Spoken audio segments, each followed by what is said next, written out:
नागपूरच्या धंतोली पोलीस ठाण्याअंतर्गत विकासनगरातील एका सेवानिवृत्त कृषी अधिकाऱ्याच्या घरात चोरी झाली होती। गुन्हे शाखेच्या युनिट क्रमांक 3च्या पथकाने 3 आरोपींना अटक केली, तर उर्वरित 2 आरोपींचा शोध सुरू आहे। तसंच आरोपींकडून चोरीचा मुद्देमाल देखील जप्त करण्यात आला।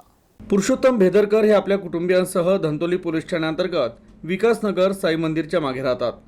18 ऑगस्ट रोजी ते आपल्या कुटुंबियासह बाहेर गावी गेले होते, तर दुसऱ्या दिवशी त्यांच्या ड्रायव्हरने घर तपासलं तेव्हा घराच्या मुख्य दरवाजाचे कुलूप तुटल्याचं ड्रायव्हरच्या लक्षात आलं। त्यांनी भेदरकर यांना फोनवरून माहिती दिली।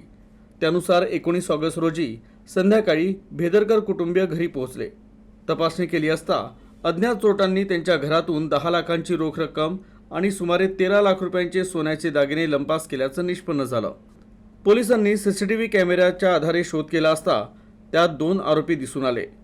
तपासादरम्यान गुन्हे शाखा युनिट क्रमांक 3च्या पथकाला आरोपींबाबत सुगावा लागला। त्या आधारे सागर रंभाळे आणि सक्षम मौनेकर या 2 आरोपींना अटक करण्यात आली। दोघांनीही चोरीचा माल साथीदार रजत देवधरे आणि इतर 2 साथीदारांना विकला। पोलिसांनी रजतकडून चोरीचा माल जप्त करून त्यालाही अटक केली, तर आरोपींच्या सांगण्यावरून सुमारे 7 लाख रुपयांचा मुद्देमाल जप्त करण्यात आला। तर फरार आरोपी निलेश चप्पलधरे आणि सतीश गौर यांचा शोध सुरू आहे।